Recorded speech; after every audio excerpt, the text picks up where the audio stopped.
الشيطان الرجيم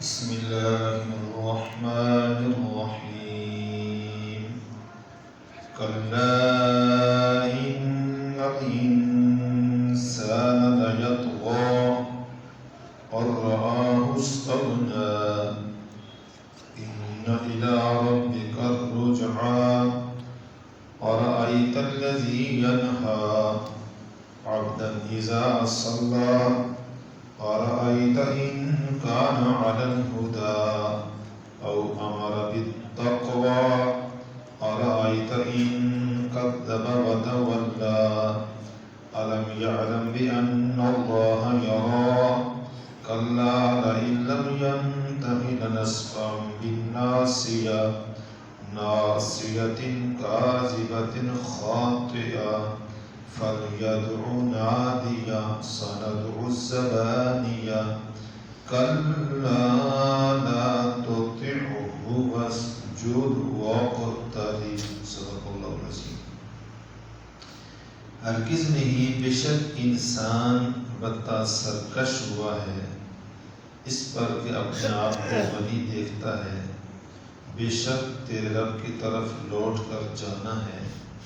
بھلا دیکھ جس شخص نے روکا ہے ایک بندے کو جب وہ نماز پڑھنے لگے، اگر وہ نماز پڑھنے والا ہدایت پر ہے اور حکم کرتا ہے تقوی کا، بھلا دیکھ اگر یہ جھٹلاتا ہے اور منہ پھیرتا ہے تو کیا جانتا نہیں کہ بے شک اللہ تعالیٰ دیکھتا ہے؟ ہرگز نہیں، اگر یہ اپنی حرکت سے باز نہ آئے تو ہم کھینچیں گے چوٹی سے پکڑ کر، جو چوٹی جھوٹ بولنے والی، خطا کرنے والی۔ بس چاہیے کہ یہ بلا لے اپنی مجلس والوں کو، ہم بھی بلائیں گے اپنے فرشتوں کو۔ ہرگز نہیں، مت کہا مان اس کا اور سجدہ کر اور قریب ہو جا۔ سورہ علق کی ابتدائی 5 آیات کا نزول تو قرآن پاک کی سب سے پہلی وحی ہے جس کی تفصیل گزر چکی ہے۔ اس کے بعد جو اگلی آیات ہیں یہ اس سورت کا حصہ ہیں، لیکن ان کے نزول کا فاصلہ پہلی آیات سے خاصا عرصہ کے بعد ہے کہ جب رسول اللہ صلی اللہ علیہ وسلم کا اعلان نبوت کر دیا گیا اور آپ نے دعوت شروع کر دی اور مکہ کے اندر اللہ کے گھر میں عبادت کا سلسلہ شروع کیا، تو آپ صلی اللہ علیہ وسلم کے مقابل جو قوت تھی، ان کا سرغنہ اور ان کا چیئرمین، وہ سب سے بڑا سرکش جو نکلا وہ ابو جہل تھا، آپ کا رشتے میں چچا لگتا تھا۔ تو قرآن حکیم نے ان اگلی آیات میں ابو جہل کے متعلق ذکر کیا ہے اور حضور صلی اللہ علیہ وسلم کی دعوت اور صراط مستقیم پر قائم ہونے کا ذکر کیا ہے اور ایک خاص واقعے کی طرف اشارہ ہے۔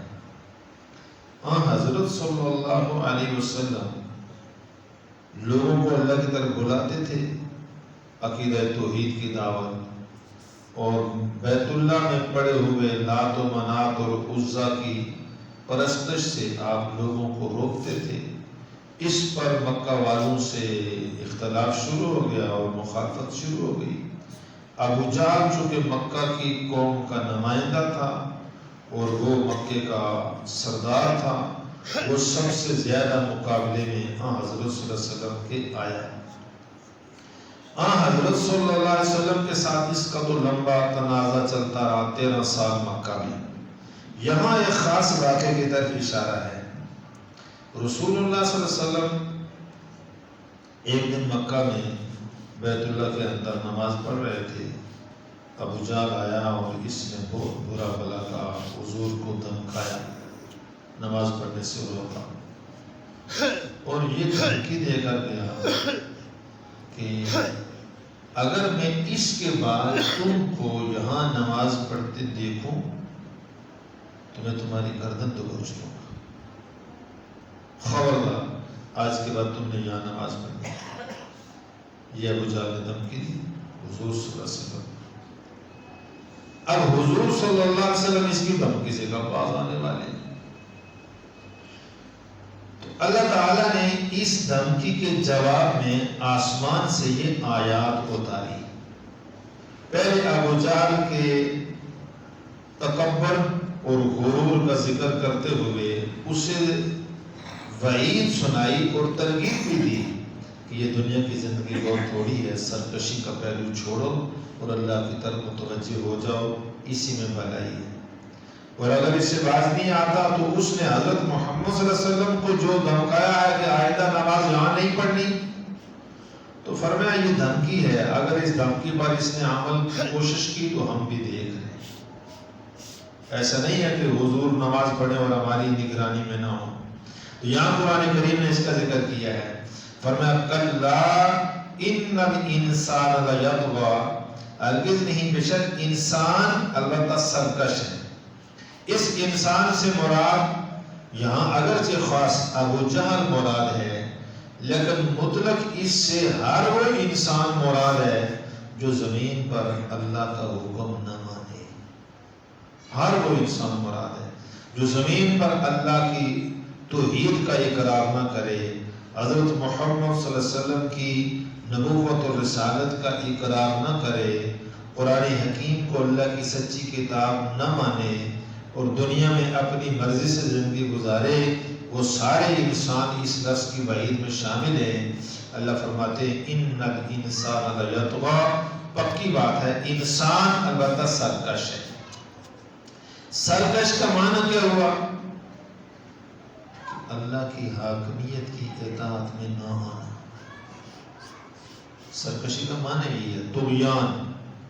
کہتے ہیں لوگ کہ بہت زیادہ بارشیں ہوئیں تو نالے میں طغیانی آ گئی، یہ لفظ استعمال ہوتا ہے۔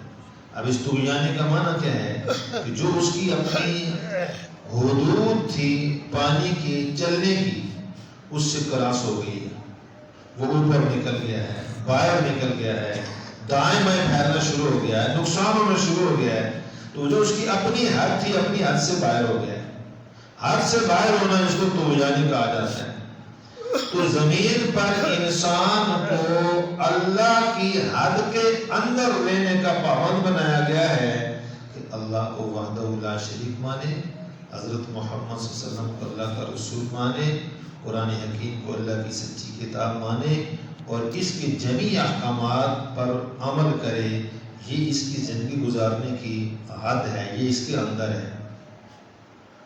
قرآن کریم نے کہا تلک حدود اللہ، یہ اللہ کی حدیں، ان کے اندر ہو، فلا تعتدوها، حد سے باہر نہ نکلو۔ ومن یتعد حدود اللہ، اور جو اللہ کی حد سے باہر نکلے گا اللہ تعالیٰ نے اس کے لیے جہنم کی آگ تیار کر رکھی ہے۔ تو طغیان کا معنی ہوا حد سے باہر نکلنا۔ اب انسان سرکشی کب کرتا ہے؟ جب وہ زمین پر اللہ کے حکم سے انحراف کر کے اپنی مرضی اختیار کرتا ہے، عقیدے میں، اعمال میں، اخلاق میں، کردار میں، دین اور شریعت کے ضابطوں سے جب باہر نکلتا ہے تو یہ انسان سرکش ہے، یہ انسان سرکش ہے۔ آگے قرآن حکیم کا سرکشی کی وجہ کیا ہے کہ اور کہ وہ اپنے آپ کو غنی سمجھتا ہے۔ استغنا غنا سے ہے، غنا کا معنی یہ ہے کہ آدمی اپنے آپ کو کسی کا محتاج نہ سمجھے۔ تو یہ بات سمجھنے کی ہے، جب انسان غریب ہوتا ہے تو وہ لباس میں، طعام میں، رہائش میں دوسروں کا محتاج ہوتا ہے، پھر دوسرے جو اس کو کام کہتے ہیں وہ کام کرتا ہے، جو اس کی ڈیوٹی لگاتے ہیں یہ دوڑ دوڑ کے کرتا ہے، کیونکہ پتہ ہے میرے پاس تو کچھ ہے نہیں، ان کے کام کروں گا تو میرے گھر کا خرچہ تو یہی چلاتے ہیں، تو یہ ساری باتیں مانتا ہے۔ لیکن وقت گزرنے کے ساتھ اولاد جوان ہو گئی، سہولت ہو گئی، بیٹا پڑھ لکھ گیا، باہر چلا گیا، اچھی سیلری ملنا شروع ہو گئی، اب جو ہے وہ اس کو گھر کے پیسے اور خرچہ سارا آنا شروع ہو گیا، مکان پختہ ہو گیا، اس کے پاس گاڑی آ گئی، اب وہ پرانا آدمی اس کو کام پر لگا، یہ کام کرے گا؟ اس کی بات مانے گا؟ تو اب وہ کیا لے گا پرانا؟ یہ ان آکڑیا. کیوں آکڑیا؟ کہ اس کی ساری ضرورت نہیں رہی. اب اس کو کھانا اپنا ملنا شروع ہو گیا، پینا اپنا ملنا شروع ہو گیا، بیٹا جوان ہو گیا، مال کمانا شروع ہو گیا، اب یہ ہمارا ضرورت مند ہے. اس لیے یہ اپنے آپ کو غنی سمجھتا ہے، یہ اکڑ گیا ہے. اللہ تعالیٰ کہتا ہے انسان کو میرا نبی جا کر دعوت دیتا ہے کہ زمین پر تو میری اطاعت کر. تو یہ اپنے آپ کو مالدار سمجھتا ہے، اپنے آپ کو دولت مند سمجھتا ہے، اپنے آپ کو مکے کی کمیونٹی کا چیئرمین سمجھتا ہے. تو یہ کہتا ہے میں تو اتنا بڑا آدمی ہوں تو میں محمد کے پیچھے چلوں؟ کیوں چلوں؟ میری کیا ضرورت پڑتی ہے؟ جو ان کی ضرورت ہے، جو محتاج ہے، ہو جائے. اس کو کہتے ہیں اور استغنا. یہ اپنے آپ کو مالدار ہونے کی وجہ سے، دولت مند ہونے کی وجہ سے، قبیلے کا سردار ہونے کی وجہ سے، علاقے کا وڈیرا ہونے کی وجہ سے، نبی کے پیچھے چلنے سے اپنے آپ کو غنی سمجھتا ہے، اپنے آپ کو یہ آزاد سمجھتا ہے. دنیا کا ہر وہ انسان جو مال کے اعتبار سے، دولت کے اعتبار سے، قبیلے کے اعتبار سے، پارٹی کے اعتبار سے بڑا ہوتا ہے، وہ اپنے آپ کو کسی کا محتاج ہے. لیکن اللہ تعالیٰ نے آگے ایک بات کی، انسان یہ ساری چیزیں عارضی اور فانی ہیں. اِنَّ إِلَىٰ رَبِّكَ رُجْعَىٰ. ذہن میں یہ بات رکھ، ایک دن تو نے یہ پارٹی چھوڑنی ہے، دولت چھوڑنی ہے، اولاد چھوڑنی ہے، بنگلہ چھوڑنا ہے، یہ سب کچھ تو نے چھوڑنا ہے اور اپنے رب کے پاس پہنچنا ہے. تو جس دن یہ ملک کا صدر مر گیا تو ایوان صدر تو پیچھے رہ جائے گا، پارٹی تو پیچھے رہ جائے گی، جماعت پیچھے رہ جائے گی، دولت پیچھے رہ جائے گی، بینک سارے پیچھے رہ جائیں گے. اور اس اکیلے کو اٹھا کر کمر کے گڑھے میں ڈال کر، اوپر مٹی منو ڈال کر، اندھیرے کو اس گڑھے میں سے بند کر کے واپس آ جائیں گے. تو اب اکیلے اللہ کے پاس پہنچے گا. ذرا اس وقت کو سامنے خیال رکھ، ہم تجھے اس دین کی دعوت دے رہے ہیں جو تجھے اس وقت کام آئے گا. اِنَّ إِلَىٰ رَبِّكَ رُجْعَىٰ. بے شک تیرا اپنے رب کے پاس لوٹ کر جانا ہے، اس بات کا خیال کر. لیکن وہ کہتے ہیں نا جوانی مست ہوتی ہے، جوانی میں یہ باتیں سمجھ میں نہیں آتی. جیسے ایک آدمی نے نشہ کیا ہو تو نشے میں ہوش میں نہیں ہوتا، اس کو عقل کی باتیں سمجھاؤ، اس کو پتہ ہوتا ہے، اس کو اس وقت پتہ چلے گا نشہ اترے گا. تو یہ دولت کا نشہ یہ بھی بڑا نشہ ہے، اقتدار کا نشہ یہ بھی بڑا نشہ ہے، پارٹی کی سربراہی کا نشہ یہ بھی بڑا نشہ ہے، اولاد جوان ہو جائے، طاقتور ہو جائے، مالدار ہو جائے، یہ بھی ایک بڑا نشہ ہے. اس نشے میں اللہ کی بات مولوی جو سمجھاتا ہے کہاں سمجھ آتی ہے؟ لیکن سمجھ اس دن آتی ہے جس دن فرشتے آ کر پہنچتے ہیں. اللہ قرآن میں اس کی بات کرتا ہے اِنَّ إِلَىٰ رَبِّكَ رُجْعَىٰ. بے شک تیرا اپنے رب کے پاس لوٹ کر جانا ہے، اس دن کا خیال کر. آگے اللہ نے اس کا ذکر کیا اور آیت الذی ینہا عبدا اذا صلی. ابو جہل نے حضور کو بیت اللہ میں نماز پڑھنے سے روکا اور دھمکی دی. اللہ نے اس کو ذکر کیا. محبوب آپ دیکھیں جس شخص نے روکا ہے عبدن ہمارے ایک بندے کو اذا صلی جب وہ نماز پڑھنے لگا. اور نماز پڑھنے والا کون سا غلط کام کر رہا ہے؟ ارائیت ان کان علی الہدی. کہ وہ نماز پڑھنے والا دیکھ اگر وہ ہدایت کے اوپر ہے، دین کے اوپر ہے، صحیح کام کر رہا ہے. دوسرا اور امر بالتقوی، اور تمہیں بھی جو حکم دیتا ہے وہ تقوی کا حکم دیتا ہے، پرہیزگاری کا حکم دیتا ہے. کون سی غلط بات کہتا ہے؟ اس کو یوں سمجھو ہمارے ماحول میں جیسے بعض لوگ جہالت نادانی کی وجہ سے محلے کی مسجد میں جماعت والے آ گئے، تبلیغی جماعت آ گئی تو لوگ اکٹھے ہو گئے. انہوں نے کہا بھائی ان کو نکالو مسجد سے، ان کو مسجد سے نکالو. نہیں نکالیں گے تو زبردستی نکالیں گے، بستر اٹھا کر باہر پھینکیں گے. اب کوئی ایک سمجھدار آدمی آ جائے تو وہ آ کر کہ بھائی ان کو کیوں مارتے ہو، کیوں نکالتے ہو؟ انہوں نے آپ کا کچھ نقصان تو کیا نہیں ہے، نہ آپ کے محلے میں کوئی قتل کیا ہے، نہ کوئی چوری کیا ہے، نہ ڈکیتی کی ہے، نہ آپ سے کھانا مانگا ہے، نہ پانی مانگا ہے، نہ رہائش مانگی ہے. کھانا ان کا اپنا ہے، پانی ان کا اپنا ہے، رہائش ان کی اللہ کے گھر میں ہے.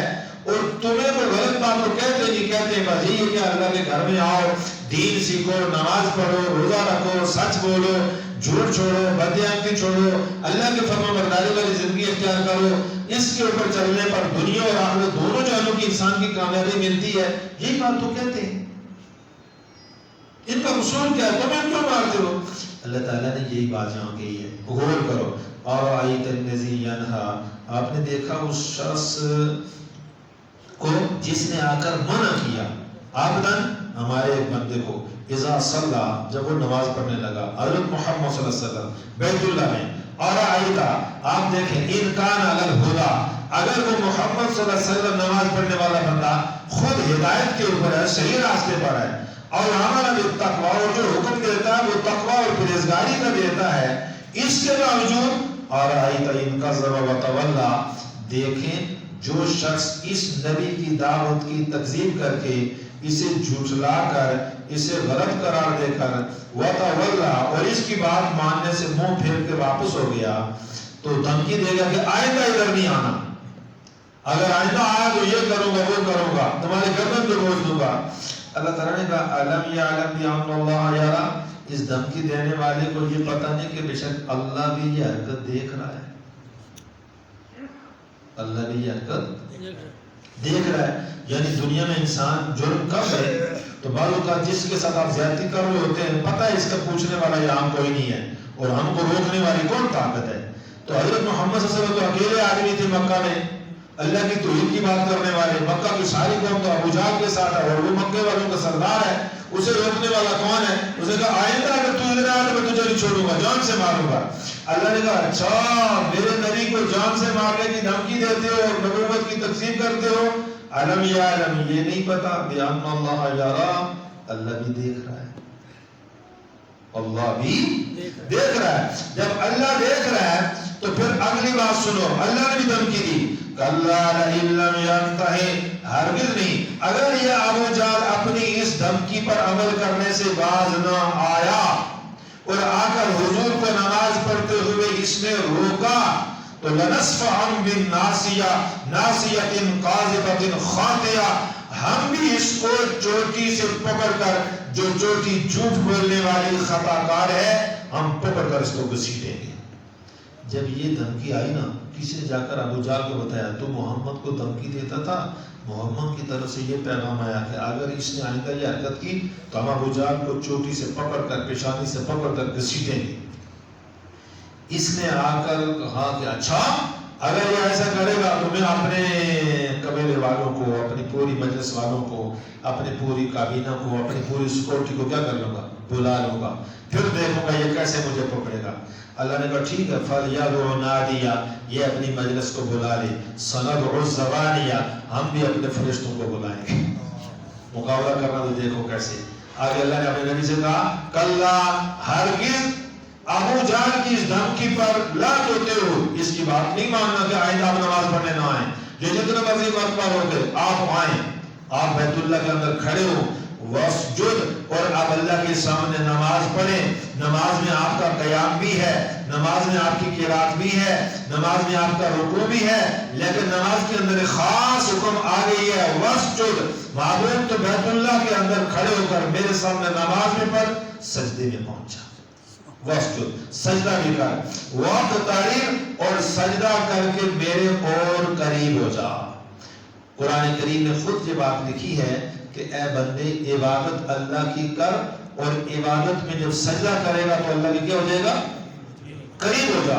تو علماء نے لکھا ہے، ابو داؤد میں حدیث کی یہ روایت موجود ہے کہ جب بندہ نماز پڑھتا ہے اور وہ سجدے میں پہنچتا ہے تو اس وقت وہ سب سے زیادہ اللہ کے قریب ہوتا ہے۔